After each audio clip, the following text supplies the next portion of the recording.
Hello, this is Stag coming to you as Pale on the new bcFenix and Pale server. Woohoo!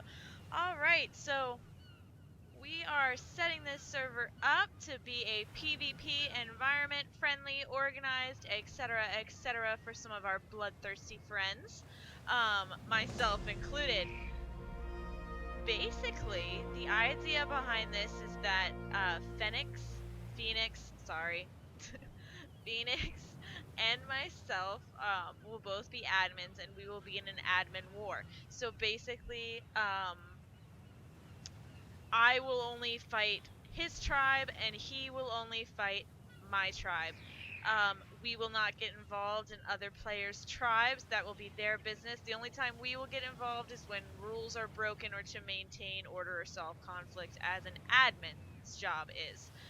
Otherwise, we will only debate between ourselves. So, we have decided he is going to take space in the north, and I'm going to take space in the south.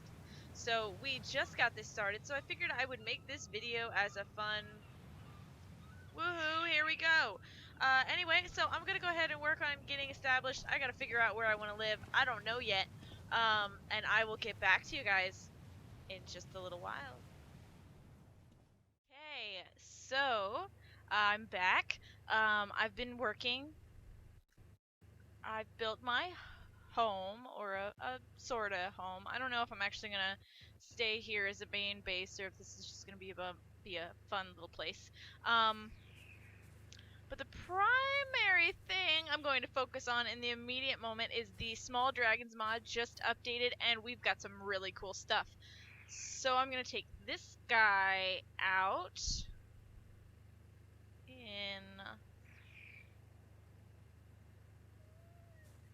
in just a second.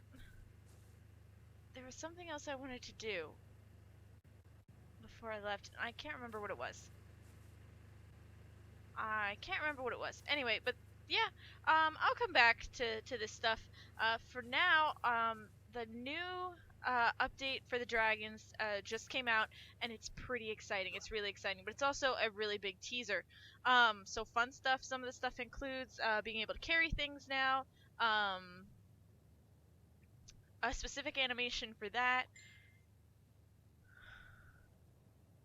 My mind is drawing a serious blank. There was more than just like one thing. The capture feature, and then I guess, of course, this stuff. You see this? You see this? Head, torso? Oh my god, what is this? Like, I couldn't figure it out. But the dev notes, of course, say that this stuff isn't out actually yet, but eventually we're going to be able to have actual armor pieces for head and the torso, which is fun. Those are still in the works, so we don't have them yet. But oh my god, armored dragons, how epic is that? Absolutely epic. Very excited. As for the carry thing,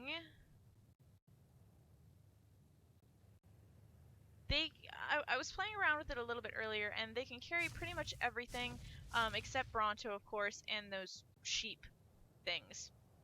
Whatever they are. I don't even remember the name, and I'm not even gonna bother. They're not my favorite things. I think they're kind of ugly. But yeah, so that's fun. Anyway, let's go pick up. I had the hardest problem with Triceratops earlier. For whatever reason, I just could not get them to snap. And I still am having. I come down and then like the dragons bounce off it. I don't know why. So it takes some finesse. It definitely takes some finesse, and it doesn't help. You gotta like do it before. In my way, my friend. In my way. Oh, and now I'm stuck. Stuck up a Brontosaurus's butt.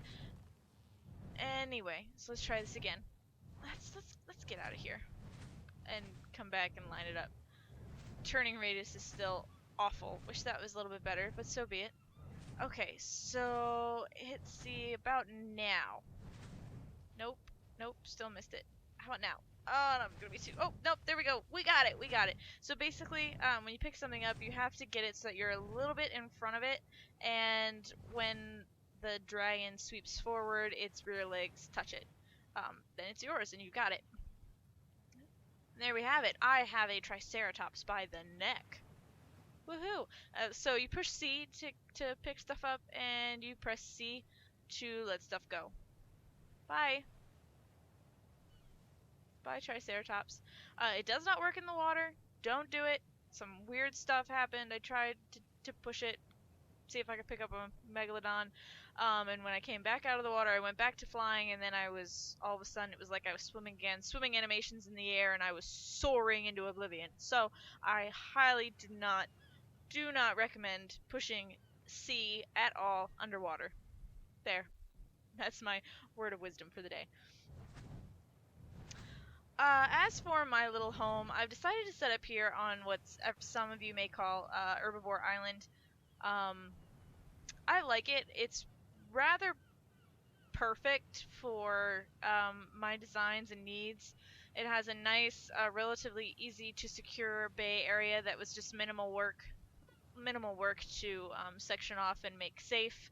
I've got about 3 megalodons in there at the moment.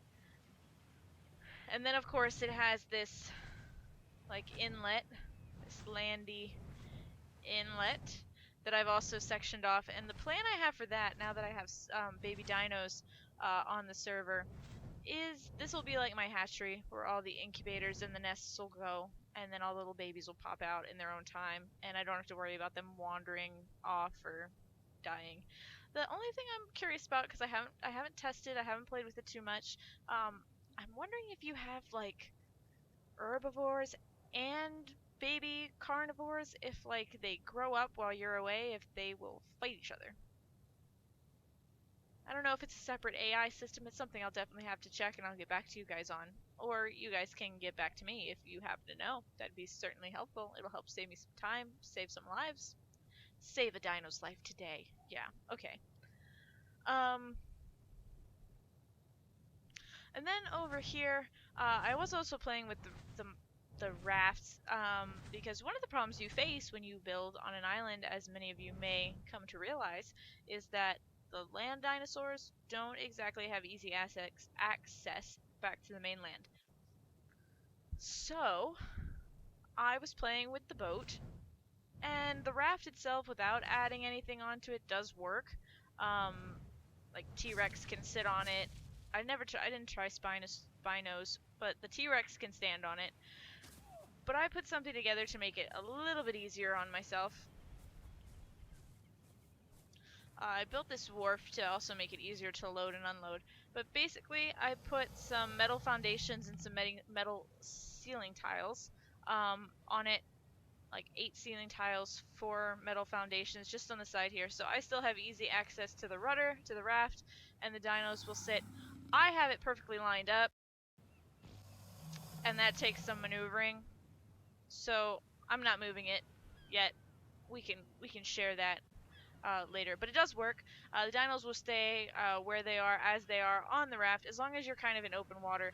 I had to build it on the outside though, because when I tried to take the raft through the gate, even before it was made wider by the 2 platforms, when I just had the Rex sitting on the raft itself, the Rex kept getting caught in the gate, and then they fall off. If they get caught somewhere, they'll get stuck behind, and not fun. So that's the only note I have to say on that. But otherwise, it works really, really well, and that's how I solved my problem about getting some of the big guys back to the mainland without having to fight off a bunch of megalodons. And let's be fair, in the water, these big guys suck at killing megalodons. They're just not that good at it. The sharks, the sharks, screw that word. The sharks definitely have the advantage. So that's pretty much the plan for the little island. Like I said, I'm not 100% sure if I want this to be my main base home. It certainly has its advantages, you know, same reason I have difficulties getting the big guys to the mainland. Other people will have difficulties getting their dinosaurs to my island. So I might make this base number 1. Over here in this building that looks somewhat like a church, unintended. That's just how it turned out. A church with turrets. What a perfect religion. Um, this is just the typical stuff. The base workshop, whatever you want to call it, where all the fun stuff is for crafting and the like. These windows are from the metal and glass mod, which I love. It is so aesthetically pleasing. Same with these windows, that window and the door here. Metal and glass. It melds really well with the rest of the base game's metal structures, and it just looks phenomenal. To be able to look out on the vista and see this beautiful scenery. What a beautiful view. Yep, yep, I'm a girl. So be it. Shit happens.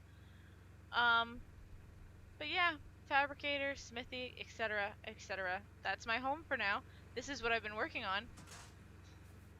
And there's still a lot more to do. Lot more to do.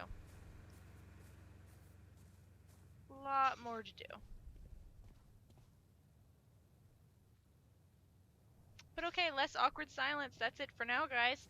Um, ooh, the other thing about the dragons that I just remembered. They now have a new follow AI. I still wouldn't recommend taking them up in the air. When you take them up in the air, like on a flyer, when you mount a flyer, if they're following you, they'll take flight. Otherwise, if you're on the ground, they will stay on the ground, which I like a lot. But up in the air, they're still, like, if you have their speed amped up and those wide turns, they'll disappear. They'll disappear. I've had like mine disappear all the time, which is really kind of a bummer. But that's just the simple physics of being really fast and having a really wide turn radius. It just doesn't work very well. But on the ground, it's quite lovely. They now... Whoa! That's not what I meant to do. Ow! They'll stay on the ground to follow you. Unless you, like, fly up into the air on a flyer or a bird, they will stay on the ground with you, which is super convenience. And I like that a lot. So yay for the dragons. I am just really excited about the potential armor for the dragons. I think that's going to be phenomenal. That is going to be so much fun. They're going to look so epic. But anyway, for real, that's it for now, guys. Thanks for watching, and hope to see you again soon. Bye!